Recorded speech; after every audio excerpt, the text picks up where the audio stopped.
Puja's everyday লাইফের নতুন একটি ভিডিওতে তোমাদের সবাইকে অনেক অনেক স্বাগত। আমার প্রত্যেকটি ভিউয়ার্সের সুস্থতা কামনা করে আমি আমার নতুন ভিডিওটি শুরু করছি। আজকের ভিডিওটা সকালে যখন ছেলেকে স্কুলে পাঠিয়ে দিয়েছি তারপর থেকেই শুরু করছি। ছেলেকে স্কুলে রেডি করা বা ওর রান্না টান্না করা সেগুলো আজকের আর দেখাবো না। আজকের ওকে স্কুলে পাঠিয়ে দেওয়া হয়ে গেছে, আর এখন আমি এসে বিছানাটা একটু পরিষ্কার করে নিচ্ছি। আর এখন থেকেই এই ভিডিওটা শুরু করলাম। এইটা বুধবারের ভিডিও। এই দিনকে কিছুটা শ্যুট করার পর আমার না শরীরটা ভীষণ খারাপ লাগছিল। তারপর থেকে এই ভিডিওটা এই অবস্থাতেই পড়েছিল, আর ভয়েসও একদমই দিতে পারিনি। আসলে শরীরটা এত খারাপ ছিল, সর্দি হয়েছিল, গলায় ব্যথা, জ্বর, সব কিছু মিলিয়ে শরীরটা খুব খারাপ লাগছিল। আর এখনও আমার গলাটা অনেকটাই ধরা রয়েছে, তোমরা হয়তো বুঝতে পারছো, কারণ ভয়েস ওভার যখন দিচ্ছি তখন জ্বরটা চলে গেলেও গলায় ব্যথা আর গলা যে ধরা ধরা ভাবটা ওটা এখনো পর্যন্ত রয়েছে। আর এই দিকে দেখো আমি ওই ঘরের বিছানাটা গুছিয়ে চলে এসেছি, আর এখন এই ঘরের বিছানাটা গুছিয়ে নেব। আর এই গলায় ব্যথাটা না আমার বেশ কয়েকদিনই ছিল, শরীরটা বেশ কয়েকদিন ধরেই খুব খারাপ লাগছিল। আর সব থেকে বাজে ব্যাপার হচ্ছিল কিছু না খেতে পারছিলাম না, এত মুখটা বিশ্রী হয়েছিল, কিছুই খেতে ভালো লাগছিল না।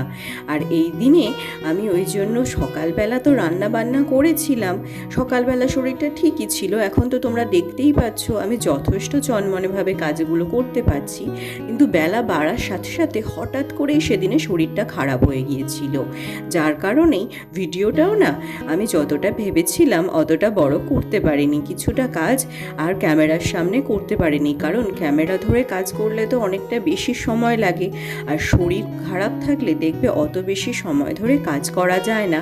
যার কারণেই যতটা পেরেছি সেদিনকে ভিডিওর মাধ্যমে তুলে ধরেছি, আর বাকিটা আমি অফ ক্যামেরাই করে নিয়েছিলাম।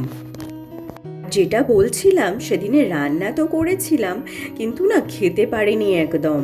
আর খাওয়া দাওয়া তো কদিন ভোরই খুব একটা করতে পারছিলাম না, কারণ গলায় ব্যথা থাকলে দেখবে খেতে ইচ্ছা করে না। তো যাই হোক, আজকের এখন গলাটা অনেকটাই সেরেছে, তাই ভয়েস ওভার দিতে পারছি, তবে তবুও গলাটা যে হালকা ধরা রয়েছে সেটা তোমরা বুঝতেই পারবে। আর এখন দেখো এই প্যান্টটা আমি ইস্ত্রি করে নিচ্ছি। এটা হাজব্যান্ড স্কুলে পড়ে যাবে বলে সেদিনে সকাল সকাল ইস্ত্রি করে রাখছিলাম। আসলে সঙ্গে সঙ্গে ইস্ত্রি করলে দেখবে গরম হয়ে থাকে প্যান্ট জামাগুলো, আর গরমের সময় গরম জামা কাপড় পরতে খুব অস্বস্তি হয়, যার কারণে আমি সকাল সকালই প্রথমে এটা ইস্ত্রি করে নিচ্ছিলাম, যে এইটা করে রেখে দিলে এটা ঠান্ডা হয়ে যাবে আর আমি অন্য কাজগুলো করে নিতে পারবো। কারণ এরপরে তো আমি রান্না বান্না করতে যাব, আর রান্না সেরে এসে তখন যদি করতে যাই তাহলে অনেকটা লেট হয়ে যাব, যার কারণে প্রথমেই এই প্যান্টটা আমি ইস্ত্রি করে রাখছিলাম, আর ইস্ত্রি করে রেখে তারপর অন্য কাজগুলো সেরে নিচ্ছিলাম। আবার অনেক সময় কি হয় বলো তো, যেগুলো রোজ করে অভ্যাস সেগুলো চোখের সামনে থাকলে ঠিক করে ফেলা যায়, আর এই জিনিসগুলো তো রোজ রোজ হয় না, দু একদিন ছাড়া ছাড়া করতে হয়, তাই মাঝে মাঝে দেখবি চোখের আড়ালে থাকলে ভুলে যাওয়া হয়। যার কারণেই এটা আগে মনে পড়েছে যেহেতু এটা আগে করে নিলাম। আর এখন আমি সিঁড়িটা ভালো করে ঝাড় দিয়ে নিচ্ছি। সত্যি কথা বলবো, এই ঘরদোর ঝাড় দেওয়া, মোছা, জামা কাপড় গুছিয়ে রাখা, এই সব কাজগুলো যতটা আমি ভালোভাবে করতে পারি, এই জামা কাপড় আয়রন করা না আমি ঠিক অতটা ভালোভাবে করতে পারি না। আমাদের জামা কাপড় তো ঠিক আছে, কিন্তু ওই হাজব্যান্ডের প্যান্টগুলো না আমি ঠিক প্রপার ওয়েতে ভালোভাবে আয়রন করতে পারি না, তাই যতটা পারি ততটাই কাজ চালানোর মতো চলে যায় আর কি, তবে খুব যে স্মুথলি পারি তেমনটা না। আর কি বলো তো, যে কোনো জিনিসই মানুষ যখন বারবার করে তখন সেইটা সে এক্সপার্ট হয়ে ওঠে। আর এই সব হাজব্যান্ডের প্যান্ট কাচা বলো বা আয়রন করা, এগুলোর ব্যাপারে ও একটু বেশি খুঁতখুঁতে বলে বেশিরভাগ সময় কি করে, ও সুযোগ পেলে নিজেই করে নেয়, যার কারণে কি হয়েছে, ওইগুলো না আমি খুব একটা ভালোভাবে এখনও শিখে উঠতে পারিনি। যদিও আমি যে একদমই করি না তা না, আমিও করি, কিন্তু ও অন্য কোনো ব্যাপারে খুঁতখুঁতে না হলেও জামা কাপড় কাচা আর আয়রন করার ব্যাপারে বেশ খুঁতখুঁতে, যার কারণে ওর জিন্সের প্যান্টগুলো ও কাচে, বা এই কটনের প্যান্টগুলো বেশিরভাগ সময় ও নিজেই আয়রন করে নেয়। আমার আর ছেলের জামা কাপড়গুলোই আমি বেশিরভাগ সময় আয়রন করি, বা হাজব্যান্ডের যে শার্টগুলো রয়েছে ওইগুলোও আমি আয়রন করি, কিন্তু প্যান্টগুলো বেশিরভাগ সময় ও নিজেই আয়রন করে নেয়। আর এখন এই চেয়ার দুটো এক সাইডে প্রথমে সরিয়ে রাখছি, তারপর ওই দিকটা ঝাড় দিয়ে নেব। সাইডে সরানো থাকলে না খুব ভালোভাবে ক্লিন করা যায়, না হলে ওই নিচু হয়ে হয়ে পরিষ্কার তো করা যায় না তা না, তবে ঠিক অত ভালোভাবে হয় না। তার কারণেই আমি যখন সময় হয় ভালোভাবে পরিষ্কার করার জন্য ওগুলোকে আগে এক জায়গায় সরিয়ে রেখে দিই, আর তারপরেই ভালোভাবে পরিষ্কার করে নিই। আর যদি তাড়া থাকে তখন ওর ভেতর দিয়েই হাত গলিয়ে গলিয়ে পরিষ্কার করে নিই।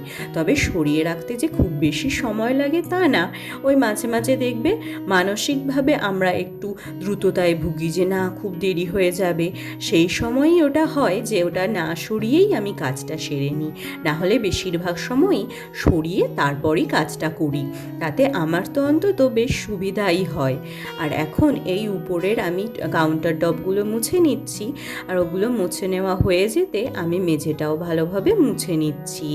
আর এই জায়গাটা না আমার খুব একটা পছন্দের জায়গা, তাই এইখানটায় আমি দিনের বেশিরভাগ সময়টাই কাটিয়ে থাকি।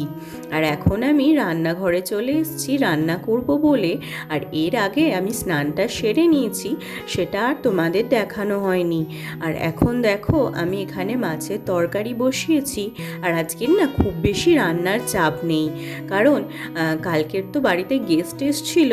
আর মাছের মাথা দিয়ে ডাল, কিছু ভাজা, আর তার সঙ্গে চিকেনটা কিছু পরিমাণে রয়েছে। তা হাজব্যান্ড তো ওগুলো খাবে না, আর আমার ছেলে না বাসি জিনিস একদম পছন্দ করে না। আসলে আমরা যেভাবে বাচ্চাদের অভ্যাস করি তারা তো সেরকমই হয়। ছোটোবেলা থেকে ওকে কখনো আমি বাসি খাওয়াইনি, সেটা যতই ফ্রিজে থাকুক। তার কারণেই ও বাসি শুনলে এখন খেতে চায় না। আর ওই জন্য কালকের যে তরকারিগুলো আছে তার মধ্যে চিকেনটা আমি খাবো, বাকি কেউ খাবে না। আর ডাল বা অন্যান্য সবজিগুলো ওগুলো সবাই খাবে। আর সেই কারণেই এইখানে আমি একটাই তরকারি করছি, আর এর সঙ্গে হাজব্যান্ডের শুধু টিফিন বানিয়ে নেব। আর এদিকে ঝোলে চাপা দিয়ে দিয়ে আমি ওটসটা ভালো করে এখানে ব্লেন্ড করে নিলাম। আর এই যে সবজিগুলো কেটে নিয়েছি, আর ওটসটা ব্লেন্ড করার পর রেখে দিয়েছিলাম। আর জলটা একটু কম হয়েছে বলে দেখো এখানে একদম আঠা হয়ে গেছে। আর তারপরে একটু জল দিয়ে গুলতে গিয়ে জলটা আবার বেশি হয়ে গিয়েছিল, তাই প্রথমে তেল দিয়ে আমি ভেজে নিচ্ছিলাম, কারণ জল বেশি হয়ে গেছে যেহেতু শুকনো উঠবে না। আর এটাই আমি ব্রেকফাস্টে খাবো বলে ওই জন্য প্রথমে তেল দিয়ে দু একটা ভেজেছিলাম, সেইগুলো আমি খেয়ে নিয়েছিলাম। আর তেল ছাড়াগুলো হাজব্যান্ডের জন্য বানিয়েছিলাম। আর এইটা দেখো, এটা না আমি একদম গোটা তুলতেই পারিনি। আর এইগুলো হাজব্যান্ডের জন্য বানিয়েছিলাম তেল ছাড়াই। সকালে না এর থেকে বেশি ভিডিও আমি বানাতে পারিনি। আর এখন সন্ধে হয়ে গেছে, সন্ধেবেলা এখন আমি চা করে নিতে চলে এসেছি। প্রায়শই লোক মুখে শুনবে যে বাঙালির প্রত্যেকটা মুডের জন্য চা লাগে। বাঙালির মন খারাপ হোক, শরীর খারাপ হোক, ভালো লাগা থেকে ঝগড়া, সব কিছুতেই চাটা অত্যাবশ্যকীয়। কিন্তু আমি না এইসব কথা শুনলে ভাবি আমি কি বাঙালি? কারণ আমার না চায়ের নেশাটা একদমই নেই। কত মাস বা বলা ভালো যে হয়তো বছরখানেক হয়ে গেছে আমি চা খাইনি। গলায় ব্যথা মাঝে সাঝে হয়ে থাকে, কারণ ঠান্ডার ধাত রয়েছে। তার কারণে আমি গার্গেল করি বা অনেক সময় গরম জল খাই, কিন্তু চাটা খুব একটা খাওয়া হয় না। কিন্তু আজকের বহুবার গার্গেল করেও গলার ব্যথাটা ঠিক হচ্ছিল না বলে ওই জন্য অনেকেই আমাকে এই আদা দিয়ে চাটা খেতে বলল। তাই আদা দিয়ে চাটা বানিয়ে নিতে চলে এসেছি। আর দুপুরে তো খুব একটা খেতে পারিনি কিছু গলায় ব্যথার জন্য, যার কারণে এই চায়ের সঙ্গে দুটো বিস্কিট নিয়ে নেব। আর ওই বিস্কিটটা দিয়ে চাটাই আজকের আমি সন্ধেবেলা খেয়ে নেব, তাহলেই আমার হয়ে যাবে। আর আমার ভিডিওগুলো যদি তোমাদের ভালো লেগে থাকে তাহলে আমার চ্যানেলটিকে সাবস্ক্রাইব করার মধ্যে দিয়ে আমার দিকে বন্ধুত্বের হাত বাড়িয়ে দিতে পারো, আমার ভিডিওগুলোকে লাইক করতে পারো, এবং আমার ভিডিওর ভালো লাগা খারাপ লাগা সব কিছুই কমেন্টের মধ্যে জানাতে পারো। আমি চেষ্টা করব আমার ভুলগুলোকে শুধরে নিয়ে সুন্দরভাবে ভিডিওগুলোকে প্রেজেন্ট করার, যাতে তোমাদের ভালো লাগতে পারে।